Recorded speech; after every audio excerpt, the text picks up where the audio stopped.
नमस्कार।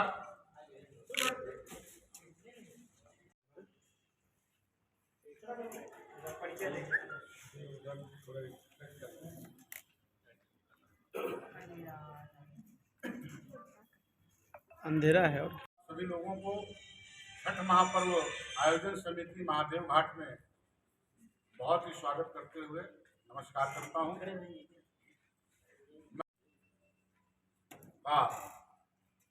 वैसे तो हमारे सारे समिति के लोग प्रमुख आयोजकों में हैं, लेकिन एक पद दिया गया आयोजन प्रमुख का, उस नाते आप सबों के सामने मुखातिब।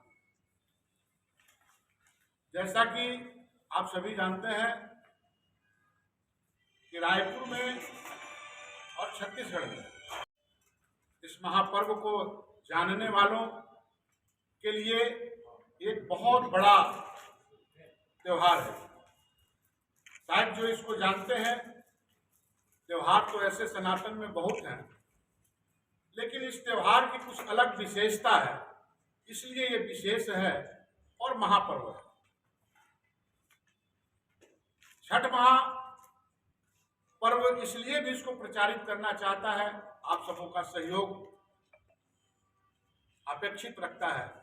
वहाँ पे कार्यक्रम पेश करते हैं। दिलीप सारंगे जी का कार्यक्रम होगा 4 बजे से, जो छत्तीसगढ़ के जाने माने स्टार कलाकार हैं। उसके उपरांत सांस्कृतिक कार्यक्रमों में कुछ बाहर के कलाकार, उत्तरांचल और पूर्वांचल के कलाकार भी अपनी शिरकत करेंगे और वो सांस्कृतिक कार्यक्रम चलता रहेगा। कुछ इलाहाबाद से आए हुए कलाकार जो अंतर्राष्ट्रीय पटल पे अपनी नृत्य नाटिका और झांकियां के लिए जाने जाते हैं, उनका भी वहाँ पे अपने नृत्य नाटिका का मंचन होगा, गायन होगा। और छठ जो है, इसलिए ये कार्यक्रम होता है कि छठ चाहते हैं, यहाँ भी जो उससे लोग जुड़ना चाहते हैं उनको भी हम लोग समझाते हैं। अगर कोई ऐसी इच्छा जाहिर करते हैं, ऐसे कई परिवार हैं जो आते हैं कि नहीं हमें भी ये करना है, तो उनको विधि विधान और ये करके उनको हम लोग सपोर्ट करते हैं, ये आप भी कीजिए। और ये बहुत ही पवित्र और निर्णय। उसी कड़ी में वहाँ का जो आयोजन होता है, एक पूजा ही नहीं, एक साधना है, एक योग है और एक बहुत बड़ा सामाजिक समरसता का संदेश देता है। एक बहुत बड़ा सफाई से जुड़े रहने का, सफाई की ओर लोगों का ध्यान आकृष्ट करने का। और सबसे बड़ी जो चीज है इसमें कि जितनी शुद्धता से इस पर्व को, जितनी बारीकियों लिए हुए बनाया जाता है, उतना ही शुद्ध मन और उतने ही शुद्ध भावनाओं के साथ इस पर्व का समापन होता है। मैंने कहा कि ये योग भी है। परिवार से छठ एक ऐसा परिवार है, आप लोगों ने देखा होगा बहुत सारे सोशल मीडिया और खबरों के माध्यम से, आप सब तो खुद ज्ञानी लोग हैं, खुद जानने वाले लोग हैं, लिखने पढ़ने वाले लोग हैं, कि अगर कोई मॉरिशस में भी है, अगर कोई अमेरिका में भी है, और अगर कोई काठमांडू में भी है, और अगर कोई चेन्नई में भी है, गुजरात में भी है, अगर वहां वो छठ नहीं कर पा रहा है, तो निश्चित रूप से अपने गांव की ओर लौटता है, अपने घर की ओर लौटता है। छठ में वो दिवाली में आए कि ना आए, लेकिन छठ में जरूर लौटता है। तो परंपरा है कि सारे परिवार के लोग इकट्ठा होते हैं अर्घ दिलाने के लिए, भगवान सूर्य को जो व्रती होते हैं उनको। तो एक परिवार से मैं समझता हूँ कि अगर 7-8 लोग भी वहाँ इकट्ठे होते हैं तो 25 से 30,000 लोग, 40,000 लोग की भीड़ वहाँ पे आप मुख्य अतिथि आ रहा है, किसी को बुला रहे हैं? जी हाँ, हर वर्ष की बात है। जैसे पिछले बार मुख्यमंत्री जी, पूर्व मुख्यमंत्री जी, माननीय राज्यपाल महोदया अनुसुईया जी आई थी वहाँ पे, और तमाम यहाँ के सांसद, विधायक जन, गणमान्य लोग वहाँ उपस्थित रहते हैं। और इस बार चूंकि चुनाव का माहौल है, हालांकि 17 तारीख को चुनाव संपन्न हो जाएगा, और लोगों की वहाँ की महत्ता को देखते हुए खुद ऐसी इच्छा होती है कि हम वहाँ जाएं, और हम सब भी जितने लोगों को निमंत्रित करते आए हैं जरूर करेंगे, और जो आएंगे उनका सबका स्वागत करेंगे। नहीं होगा, गुण का होगा। और जो भगवान सूर्य जो षष्ठी माई जो उनकी बहन है उनको ये समर्पित है पर्व, क्योंकि उसी दिन षष्ठी के दिन माँ षष्ठी जो है अपने भाई के घर पधारती है। ऐसी एक कथा है, ऐसी एक मान्यता है। उसके उपलक्ष्य में षष्ठी, और षष्ठी अपने आप में एक इतनी पवित्र तिथि है कि आप सब सनातन को जानने वाले यहाँ बैठे होंगे। गायत्री मंत्र की उत्पत्ति भी उसी षष्ठी के दिन ही हुई थी और उसी दिन गायत्री मंत्र की संरचना की गई थी। जो गायत्री मंत्र पे न जाने आज कितने ही शोध चल रहे हैं, तो ये उस दिन का महत्व है और इसकी एक अलग विधा है। मैंने कहा कि ये परंपराओं और विज्ञान से भी भरा हुआ है, तो इसमें एक और विधा है कि हम सामाजिक तौर पे भी जो आगे बढ़ते हुए लोग हैं उनके पीछे उनकी सराहना, उनकी मदद, उनकी अगुवाई में खड़े रहते हैं। लेकिन जो नीचे के लोग होते हैं, जो पर्व का शुरुआत होता है, तो नहाय खाए जो 17 तारीख को, उसी दिन छत्तीसगढ़ में मतदान भी है, रायपुर में।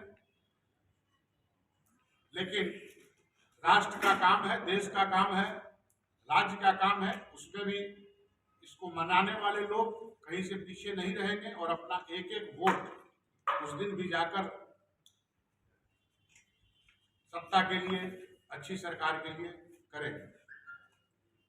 उसके उपरांत नहाय खाए से यह पर्व चालू होकर एक संकल्प होता है, एक नित्यता होती है, एक निश्चय होता है और वहां से इस पर्व की शुद्धता के साथ शुरुआत होती है। उसके बाद खरना का दिन आता है, तो आप सबको विदित होगा कि उसके एक एक चावल, एक एक गेहूं और कितनी सब वो करेंगी और शाम को वो व्रत जो है न्यूज के साथ फिर से चालू होता है। 18 रास्ते को ही पूरा साफ कर दिया जाता है, उसमें एक आपको कहीं कोई गंदगी नहीं मिलेगी। उसी तरह हम लोग खुद समिति के लोग 5 दिन 7 दिन वहां सफाई अभियान चलाते हैं, जिसमें नगर निगम का भी सहयोग मिलता है, प्रशासन का भी सहयोग मिलता है और खास करके भूपेश बघेल जी की सरकार को और खास करके भूपेश बघेल जी को मैं अपने समिति की ओर से और अपनी ओर से बहुत बहुत साधुवाद और धन्यवाद देना चाहूंगा कि उन्होंने हमारी जरूरतों को समझते हुए छठ पर्व पे ये तीसरा वर्ष है कि 1 दिवसीय छुट्टी की, राजकीय छुट्टी की घोषणा की। इसके लिए समिति उनका कृतज्ञ है, उनका धन्यवाद ज्ञापित करती है और उन्होंने बहुत कुछ आश्वासन भी दिया था छठ महापर्व की भव्यता को देखते हुए, इसमें निष्ठा को देखते हुए कि हम सरकार की तरफ से छठ भवन बनाने के लिए एक जमीन भी उपलब्ध कराएंगे। लेकिन किसी कारणवश वो नहीं हो पाया है, तो मैं चाहूँगा कि अब तो इलेक्शन है, शायद सारी पार्टियां बिजी हैं, तो अभी ये मांग भी नहीं है हमारी और ना हम लोग कभी मांग की चाहत रखते हैं। विदा किया भगवान, अब आप उदय होकर अपने असली स्वरूप में आए और हम सब आपका इंतजार कर रहे हैं। और उस दिन हमारे बहुत सारे लोग छत्तीसगढ़ से भी अब देखने आते हैं घाट पे। उनकी प्रकृति आदत में ऐसा है कि हम सब मुंह फेर लेते हैं, लेकिन छठ महापर्व हमें ये छठ पर्व ऐसा सिखाता है कि नहीं, हमारे लिए जितना उगते हुए सूर्य को याद करना, उनकी महत्ता को रखना, उनको सजो के रखना, वो भी उतना ही महत्वपूर्ण है। इसलिए इस पर्व का सबसे बड़ी जो विधा है कि पहले उगते हुए सूर्य को नहीं, सबसे पहला जो अर्घ होता है जो 19 तारीख को महादेव घाट में दिया जाएगा, वो डूबते हुए सूर्य को दिया जाएगा और वहां से भगवान सूर्य की प्रतीक्षा होगी और फिर उगते हुए सूर्य पहना जाता है और उस अवस्था में धोती या साड़ी या जो भी होता है महिलाएं पहन के सब खड़ी रहती हैं और भगवान सूर्य को अर्घ देने के लिए ये रहती है।